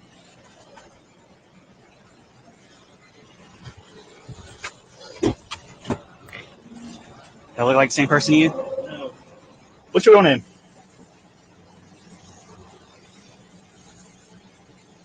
You don't know your real name? I mean, you can just go to jail under Jane Doe, and they'll figure it out that way. I don't know why this is happening right now. Because you're lying. I admit it to what I said, and That's not your real name. Okay, you can just go to jail. you're gonna take me regardless because you don't believe me. No, I was going to take you once you lied to me the second time. The first time, I was going to just let it slide, but now the second time, you're still lying. I'm not letting that slide. And now I can tack on 2 charges of false ID to law enforcement, okay? You probably don't have a license, so I'm going to add that on to driving without a license because I can't identify who you are and all this other stuff. Huh? So I'm sorry, Officer Brown. This is a really horrible situation. It is. So if you want to tell me your real name, but if not, then that's fine. We can play these games. Well, you're not going home, so keep lying. That's what you get. What?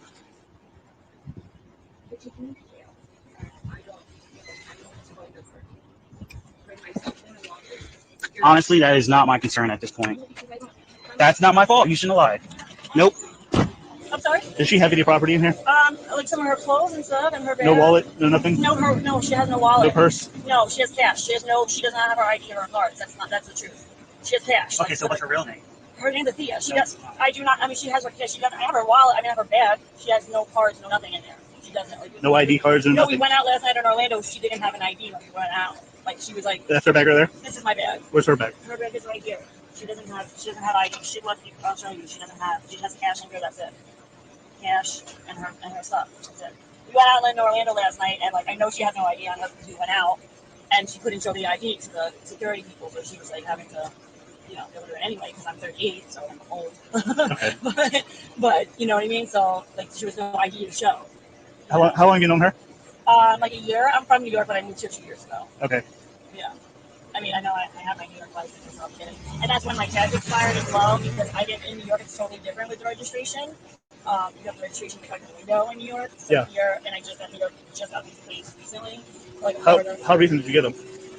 Because they're already expired. No, I know, because it's my birthday. I think it was my birthday. I just found that out. My birthday is April 5th. So I just found that out because in New York, it's like, I think there's registration every year, not by your birthday. And I haven't even had this car here yet. Okay.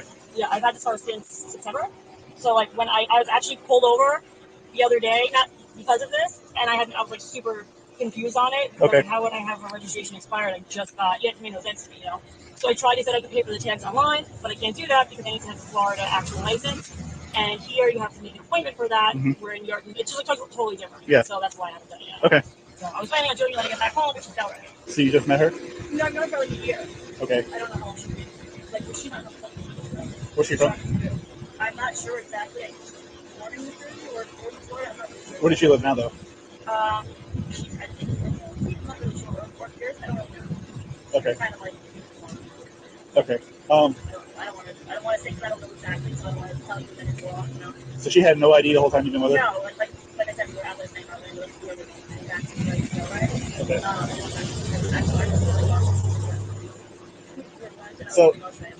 So she told him that she was robbed last night. Yeah, she didn't have an ID number out. Yeah. So she was robbed, but how did she have all that money? I don't know. Okay. I mean, I know for me when I go out, like here's my wallet. Yeah. I don't bring my cash on me when I go out. I bring a different bag and I bring $40. $4. Yeah. You know what I mean? Because I've been robbed before. So unfortunately. Okay. All right. Hang tight. She was robbed. She was robbed. There was a lot of money. She has a lot of cash. If this person is who you're telling me is you would have been given a warning, and I would have sent you guys on your way.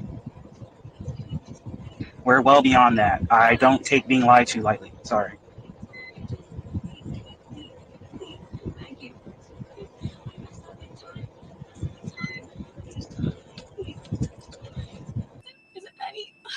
Please just forgive me in your heart. I just want to move from this. I don't want to be this person. Can we please move on from this? Please, God. Officer Brown, please. I disrespect you. I lied, but I just don't want to do this. Can we please move forward from this and not in this way? You can give me a ticket, give me anything, but I don't want to go to jail, please. Officer Brown, please, can you hear me? I was treating you like a person when I was up there. And when you came back, I promise you, I wanted to tell you before anything. I knew you were in this car looking things up, and I was just like, oh my God, I have to get out and say something. Your friend sat there knowing you were She look Indian. I know I put her in a bad position as well. Pakistani. What? She had an illegal. Please, can I just have my mom come pick me up? She was getting chauffeured around. No. Yes.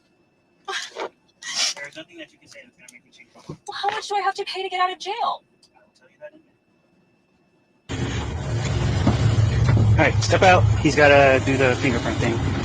Just going to try and verify who you, if you are who you say you are, through the fingerprint. Okay. If you can just step out. Yeah. I just have to reach around. I have to get right index and a left Why do I index. have to do this? I don't understand. We're just trying to verify who you are. Yes. Sir, you verified so many different times. I did verify that. I told you. Like I explained. I want to call my mom. It's okay. No. Just, I you don't have the right to. Yeah. You can't refuse What this. right do I have? Not the right to counsel or to call your mom. We're just trying to verify that you are who you say you are. Yes. So you need to get out. I don't want to do Okay, this. just go ahead and step out, mom. You have to. I will grab you and make you get out. I'm saying you don't want to, but you need to verify your identity. So you want some leeway here. You need to follow what I'm saying. All my information is right. How old are you? Most 18-year-olds have this. Most kids. You don't even know your Let's step out. I don't want to do it. Well, you have no choice. Why don't I have a choice? Stop it. Why? Please stop. Stop. Stop it. I don't feel comfortable. Please stop. Then just relax. No, because you're holding me tight. I don't know why. And I've already spoken to you. Please let go of me. Please let go of me. Stop forcing me. Stop forcing me. Stop forcing me. Stop. No. Let me go. Let me go. Let me go. I need you to relax. No. I'm going to have... No. You're going to Stop. get booked under Jane Doe. Okay. And you're going to stay in jail for 5 extra days. Why? Because That's how a the system. Leave me alone. Please stop. Please stop. What are you doing? Oh, ice. Stop. Stop it. Stop it. Stop. Leave me alone. Get off of me. And stop. Stop. Get off of me. No. Let me go. Stop. I said no. I said no. I don't want to. Stop. Leave me alone. Get off of me. Get off of me. Why am I going to be off? Leave me alone. Get off of me. Get off of me. No. Listen, I understand you're intoxicated right now. Why am I intoxicated? I smell the alcohol on your breath. I'm not intoxicated. Relax your hand. Let go of me. You've already kicked me. You're already going to draw a felony charge for battery on a law enforcement officer. I did not kick you. Stop. Relax your hand. Stop. You're hurting me. Stop it. You're hurting me. Stop. Let go of me. Yeah, I will. Let go of me. Let go of me. Let go of me. Let go of me. Let go of me. Let go of me. Let go of me. You're making this way You're worse. hurting me so bad. You're hurting me so bad. Let me go. The jail's going to do this too, so either do it now or do it at the jail. Let go of me. I did not kick you. Don't do that. Call my mom. What's your mom going to say? Relax. You let me take your fingerprint? Get out of me. Stop. Stop. Relax your hand. Stop. Why are you forcing me? You're going to have to do this at I'm just going to not kick me again. That's tough. Not want to be identified. Get custody. Stop. You're hurting me so bad. I said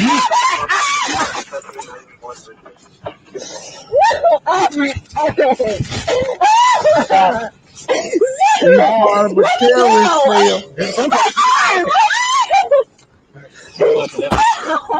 Would you get up? Into the Guantanamo Bay. You fell on the ground. Yep. Get up. Get up. Get up, or I will pepper spray you at this point. Get up. It's law of order, man. Now get back in the car. Get in the car. These are horrible people.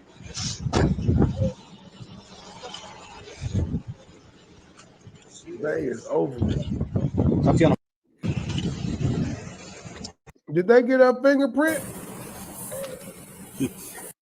They're barely got their motherfucker. How can you do that to people? A felony charge? I didn't kick anyone, and you guys know it. You guys know I did not kick you. You guys know I did not kick you, and you know that's the fact. I did not. I would love to see it. I did not. Getting kicked and hit. Why? I'm already in handcuffs. Resisting what? I said I don't want to do something. You guys, you know what you did is wrong just now.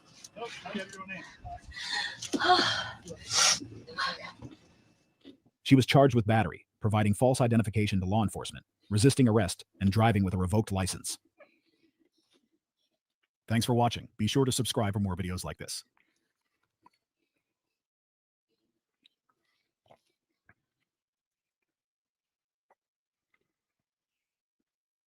How does a missing woman's body go undiscovered in a house that police had already searched? Well, I'll tell you the answer: a hidden attic wall. And now police say a man has confessed to her murder.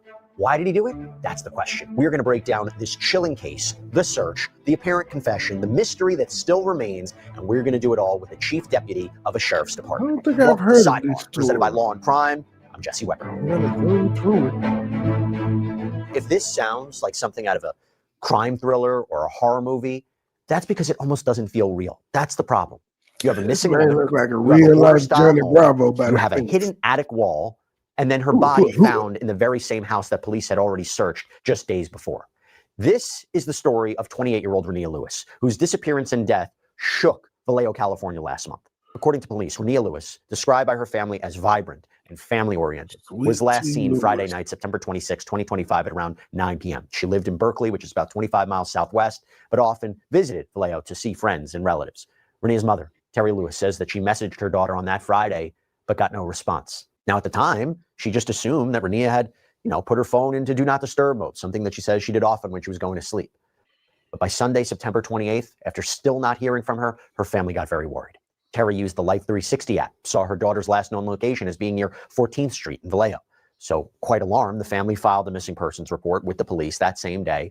Officers immediately entered Rania into the missing persons database. They also searched a home on 14th Street after learning there were signs that she had been there before vanishing. According to a release from Vallejo Police, quote, officers entered the residence to conduct a welfare check and a cursory search of all rooms, closets, and places a person could hide, but found no signs of the missing woman. So her family, who was desperate for answers, they didn't just wait for police. They launched their own search. They retraced her last known steps using location data. And that is when they stumbled onto something deeply unsettling, Rania's phone. Apparently, it was found on a roof. Yeah, it wasn't dropped on a sidewalk. It wasn't left behind in a car. So this set off alarm bells. How did it get there? What did it mean for her disappearance? Well, by Monday, the search intensified after Vallejo Police requested an Ebony search. This is a California notification system to help locate missing Black youth and women. So the California Highway Patrol, they approved the alert. The FBI also joined the investigation. This lent resources, expertise, but Rania was still missing. Tuesday, September 20th, detectives returned to that home that they initially searched on 14th Street. And according to the press release, this time they had a search warrant based on new information. What they ended up finding was chilling. According to the release, during this search, they discovered a concealed entry into the attic. Officers searched the attic and located the remains of a deceased female inside that is suspected of being the missing woman. And officials were able to confirm that this was indeed the missing woman, Rania Lewis. Her cousin, Latoya Lewis, told local outlet KTVU, "You would miss it because my baby girl was hidden behind a wall, a secret wall they placed her behind." KTVU also reports that family members told them that Rania was dismembered. Her remains were hidden inside of a detached unit in the backyard of the home. Now, we wanted to bring this case to you, and the reason that we can do that is because of the support that we get from Morgan & Morgan, America's largest injury law firm, our sponsor. This is a firm with over 1,000 attorneys. You know why they're so big? Because they win a lot. They have recovered over $25 billion for more than 500,000 clients. Think about that. In the past few months, a client in Florida received $12 million after the insurance company offered just $350,000. Out in Pennsylvania, a client was awarded $26 million. That is 40 times the insurer's $650,000 offer. Another client in Pennsylvania received $29 million after being offered only $500,000. And even if you think your case isn't worth millions of dollars, why not start a claim and fight for what you deserve? Morgan & Morgan makes it so simple. You can start a claim from your phone in just 8 clicks. So if you're injured, you can easily start a claim at forthepeople.com/LC sidebar by clicking the link below or scanning the QR code on screen. Now, as for the home itself, relatives said that it looked like a hoarder house. It was messy. It was cluttered. There were people coming and going. Neighbors described it as kind of like a junkyard. It was almost abandoned at times. And after finding Rania, police made an arrest in this case. Okay, but here's the thing about it. Here's the thing about this arrest. Mysteriously, Man, Scooby-Doo character looking there, didn't boy. live at this house. His relationship to Rania isn't even clear. So we're going to get into that. We're going to break it down. But first, a lot more to talk about. I want to bring on a special guest. Let me bring back on to sidebar Chief Deputy Alex Payne of the Bullitt County Sheriff's Office. Thank you so much for taking the time. It's good to see you again. You're welcome. Good to see you. So from your perspective, okay, let's start here. What are the most significant initial challenges for law enforcement when a missing adult is reported, especially when the last known location is a private residence? Well, first of all, it's tough because as an adult, it's different. You can legally be missing. As an adult, you don't have to tell people where you're at, what you're doing, or anything like that. So there could be a lapse in time, which makes it unlike Amber Alerts, things of that nature, juveniles, where once that young person goes missing, usually the reporting is immediate, the action is immediate, and we do that because we have a better chance of finding them. Like I said, as an adult, in most states, it's not illegal to be so-called missing because you don't really have to, tell people again, what you're doing, where you're going, and where you're going to be. So that initially makes it difficult. And then once the police actually get enough information, enough time goes by, maybe there's some exigent circumstance that, tweaks the interest of law enforcement enough to say, hey, this isn't just somebody who, just went away without telling anybody. There may be something criminal here. There may be something that is dangerous to that person here. Then things start moving quicker. And let me ask you about the search, because based on the timeline, the police, they acted very quickly. They entered the home for a welfare check. They did what's called a cursory search within a day or two of the report. In your experience, what is the standard protocol when you do an initial search of a house or residence? What are its limitations? Well, you're looking for human beings, number one. Stand up human beings, places human beings could be. So that's all you're there to look for. You're not searching like for drugs, weapons, things of that nature. So you're looking for people. In this particular case, the thing that makes it very difficult is that the way they describe the residence as a hoarder type residence, and that's a whole nother environment, brother. That's I could tell you. Well, quickly, I'll give you an example. I had a case very similar to this. A call that I went on as a young officer. Went on a welfare check. Elderly female. Looked inside the house. Nice neighborhood. Brick home. Couldn't see anything in the front. Really couldn't see through, but I did notice that there was a lot of stuff like piled in. I finally got to a couple of windows and could see what was actually in there. And this place was literally loaded with refuse, garbage, you name it, wrappers, trash bags, newspapers, nearly to the ceiling. And there were paths that were cut through the stuff that you would literally have to turn sideways and sidestep your way through. I got around to the back of the house, was looking through the rear window of the kitchen door, and then this is early morning, and a glint of sunlight just kind of caught my eye. And the glint came off a ring that was attached to a hand. The hand was sticking out of the refuse. And I thought, and I had to sit and look at it for a while because, I'm thinking, is this a mannequin? Is this, and finally I said, no, that's actually a real hand. Long story short, got the fire department over there. We had to break in to get through all the garbage and all that. But this lady had literally been coming down one of those paths, had a heart attack, and fell into the refuse and was almost completely buried by it. We'd have never found her till we started getting all that stuff out of there if I just hadn't seen her hand sticking out of the garbage. So that's the kind of environment you're dealing with when people say a hoarder home or a hoarder environment. It's horrible. That is horrifying to say the least, but it kind of highlights a point in this case, right? Police, they search the home. They apparently don't find anything. Days later. That is a hell of a story. It was early in the morning and just the sliver of sunlight bounced off that diamond ring. And I said, there's a hand. With a warrant, they find Rania's body in a concealed attic. When you're talking about this, so in other words, you're not surprised by that detail. Even if you have seasoned, trained officers looking through a house like this, it is possible that they might miss, an entry to an attic or some other detail. This is not uncommon. Oh, no. I mean, it's an environment that is just total 180 from a normal human being walking around here, probably in the environment that they live in. And just trust me, it's the worst. If you're going to look for something, a search, that's the worst possible environment you could ever be searching in. Just picture yourself going down to a major dump and looking for whatever, some kind of little article. And here you go. Here's your area. And you're looking at this massive pile of refuse. And so all that refuse could hide attic entrances. They could hide closet doors. They could hide. It's quite the undertaking. And the other thing, and I don't say this to be uncaring or polite, but a deteriorating body is a horrible, horrible odor. And it could even be masked somewhat in that particular environment. So when you hear this cousin stating that Rania was, quote, hidden behind a wall, a secret wall they placed her behind, you talk about the smell, you talk about the concealment. Does it imply, it seems that it implies intentional concealment by someone. But when you're talking about an initial clean search of the house, then you find the body in this hidden space, does it point more strongly towards a perpetrator who was there during the first search, actively deceived others? Again, hidden behind the wall is significant. No. It could. Evidently, it does show me that there's some extra effort, to absolutely, conceal this poor victim. And yeah, the people that do this kind of stuff, it's we've talked about this before. They're just evil. They'll go to any length necessary to hide evidence in these types of crimes. So that doesn't surprise me. The evidence, the discovery of the phone, the victim's phone on a roof, that was a dramatic turn in this investigation. And it was found not by law enforcement, it was found by the family. So two things. A, what do you take away from the fact that that's apparently where the phone was found? And is it typical that family members or the community or friends who may be active in a search actually discover something and then hand it off to law enforcement? No, as far as the latter question, the community, I've been involved in, I don't know how many over the years, but on searches for, people, in the community that have gone missing, young adults, elderly folks, people with mental issues, mental health issues, mental health struggles that might be going on. The community plays a great part and assists law enforcement in searches for these types of individuals. So that doesn't surprise me at all. What I find interesting is, is how's that phone get on the roof? What's the relationship between this young lady and, this individual who, at a minimum knew of the existence of this place that he put her body, even though he may not have lived there. But to me, that's the intriguing part.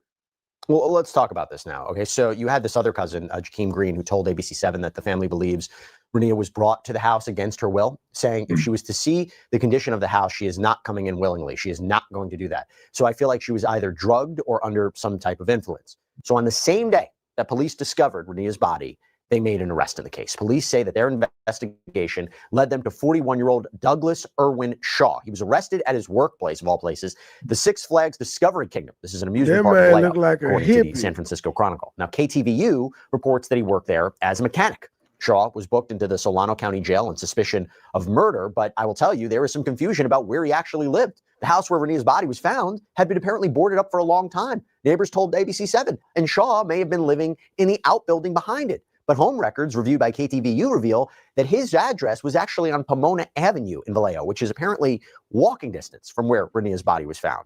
What do you make of that? The arrest of Douglas Shaw on the same day the body was found. There's a question of where he lived. That's just strange to start with. Well, evidently, law enforcement has some pretty strong evidence of some fairly tight ties between this victim and the suspect. Now, what that may be, I have no idea, but it obviously sounds it didn't take him very long to put two and two together in this particular case. Do you think he was under surveillance? I mean, they pick him up at work without incident. Do you think they were tracking him for a while? Could have been. That's one possibility. But, what I would go back to is, what initially linked, law enforcement to this particular guy. Now, this guy having knowledge of his neighborhood, it sounds like, since this house is probably close to where he grew up, that could be common knowledge within the neighborhood that you've got this old dumpy house or what have you, or he lived in the back shed. He's just looking for a convenient place to get rid of the evidence of what he's done. And he picked, the best spot to him.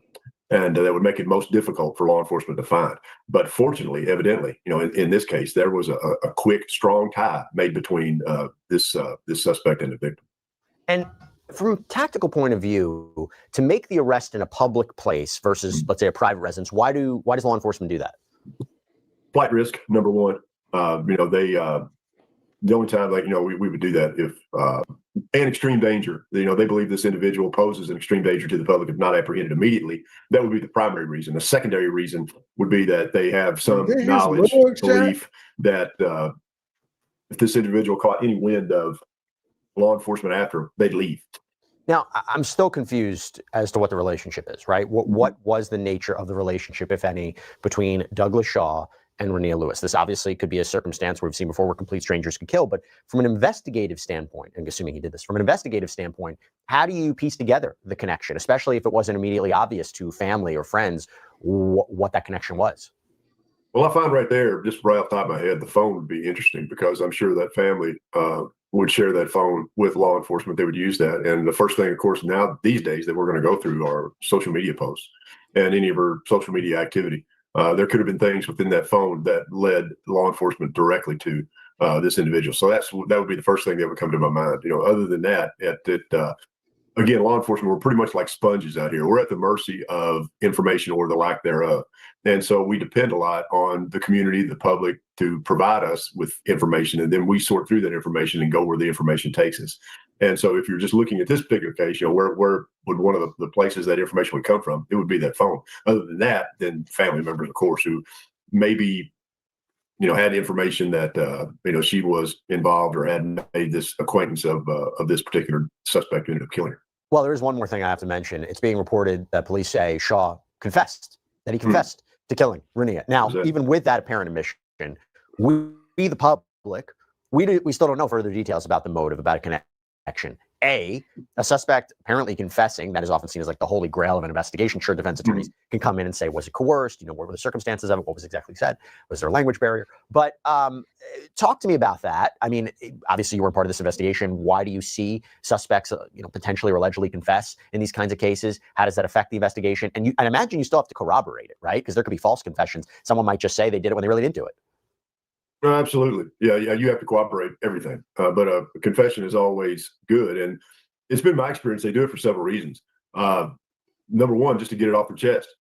It actually, at some point, people can be, at the time the crime was committed, under emotional duress. They'll have, great hate, great anger, great this, great that. After time goes by and they start to calm down, they literally, some of them have a semi-conscience. And when confronted, they're almost glad they get caught and they confess. There's one reason. I've also seen others that confess just because they want to brag about it. So there's the other end of that spectrum. So there's various reasons, but regardless of the reason why, when that information comes out of that suspect's mouth, yes, it's law enforcement's job to corroborate that. We either have to prove or disprove that particular admission. Now, Chief Deputy Payne, there's something else that I want to talk to you about. It's pretty disturbing. So apparently, this killing marks the 14th homicide of 2025 in Vallejo alone. So from a command level viewpoint, what does that number tell you? Well, obviously, violent crime, especially homicide, is on the rise. Not something that you want to see, but it's a problem, unfortunately, that a lot of cities across this country are facing, and some of them have been facing it for a while.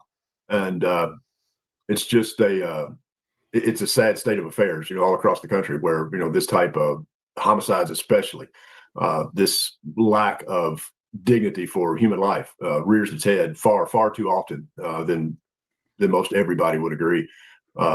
I don't know what the answer is. We're going to have to wake up, as a society and find that dignity, that reverence for life again. Does it put a strain on the police department, on their investigative resources in some way? Is that a sign of it too? When you start getting numbers that begin to overwhelm your capacity to deal diligently with each individual case, then yes. And I can tell you right now, that's the case in some cities right now. And I'll give you an indicator. And I won't mention the city, but when you have a large police department that literally has to break down its shootings into two categories. And I'll give you this example. They literally have a unit, a group of people, a group of investigators that do nothing but non-fatal shootings. Yeah. And then they have a separate group that does the fatal shootings or homicides. That's being overwhelmed. Yeah, that's a good point. Now on Thursday, Shaw was arraigned. He was officially charged with murder. KRON4 reviewed charging documents, which reportedly indicated that Shaw said he killed Renea with a knife. KTVU reports he didn't enter a plea on Thursday. But then you have an ex-girlfriend of Shaw's who apparently spoke with KTVU, saying that when she had met him, when they both worked at Six Flags, eventually she had to get a restraining order taken out against him in 2023. Exact reason, unknown, but that's quite a detail to say the least. And for Renea's family, the discovery of her remains was absolutely devastating. Loved ones told reporters that she had been in Vallejo to visit family. They don't know how she could have ended up in this apparent house of horrors. Her mother, Terry Lewis, said she collapsed when detectives told her the news. She told KTVU, on our way from Stockton, I was praying. I just prayed, God, please don't let it be her. Please don't let it be. And he didn't answer my prayer. Renea's loved ones remember her as someone full of life, who loved cooking, being with family. Her cousin LaToya told KTVU, I'm hurt. You would never thought you would be out posting flyers and it would be your own family member. My stomach was in knots. Police Chief Jason Toss summed up the department's reaction, saying this was a heartbreaking, senseless act of violence that has no place in our community. I am proud of our officers and detectives for making an arrest and solving this case. Above all, our thoughts are with the decedent's family during this incredibly difficult time. Alex Payne, thank you so much for taking the time. It was really good seeing you. Yes, sir. Good seeing you. And then, all right, ladies and gentlemen, that's all I got.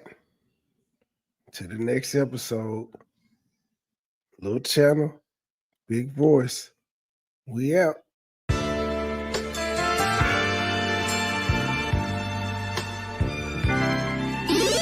Never been a hoe, I stay on go, so what the business? Nigga talking reckless, shoot his bitch ass with the quickness. Now he bleeding, sorry, begging, asking for forgiveness. Bow, bow, bow, bow, bow, limp biscuit. All my niggas wildin', they done labeled us the misfits. Wake up every morning, 2 or 3, 5 in the tidbit. Oh shit, didn't nobody come to see you old. It's some focus, shoot 100 shots, no reloaded. Master of the game, you would think I'm into coded. Memphis niggas spit this pippin', mackin' like I'm golden. Ho, with my money, you gon' turn me to the old me. Say hi, first class flight, I'm in the nosebleed. Copy, cooking, whip it. ship it till we count the proceeds. OG, I've been moving pack niggas since 03. Low key, niggas hating but they don't want no beef. State gang, true sippers, bitch, I bet we don't eat. Get jammed, get a lawyer, make it bunny, don't speak. Pour up, I need some more, nigga had a long week. Shout out to my plug, he showed me love, he out in Long Beach. I'm true geek, walking by myself but left with two freaks. Ooh, we nothing in they mouth and on they booty. Austin Power swag, yeah, baby, this is groovy. You can call me Money Boy or you can call me Nudie. Hood niggas, churches, chicken, let me get a two-piece. Top down, two-seater, let me feel the two breathe. Gotta hold it steady, chopper, kick it back like Bruce Lee. Lately I've been in the zone, I guess I'm in my 2-3. Don't call my phone for nothing less than a QP. Feeling like the Migos, cause my bitch is bad and bougie. All my haters love me, all these bitches just some groupies. Came a long way, I like to introduce the new me. Standing on business like I'm king or like I'm Drewski. Call me Ron Island cause I like my love for choosy. When we link it's a movie, she bustin' like a Uzi. I love the way she do me, I beat it up like Uzi. She dancing just like Suki. Call me Ron Island cause I look my love for choosy. When we link it's a movie, she bustin' like a Uzi. I love the way she do me, I beat it up like Uzi. She dancing just like Suki. I never been a hoe, I stay on go, so what the business? Niggas talking reckless, shoot his bitch ass with the quickness. Name pleading, sorry, baby, asking for forgiveness. Bow, bow, bow, bow, bow, Limp Biscuit. Never been a hoe, I stay on go, so what the business? Nigga talking reckless, shoot his bitch ass with the quickness. Name pleading, sorry, baby, asking for forgiveness. Bow, bow, bow, bow, bow, Limp Biscuit.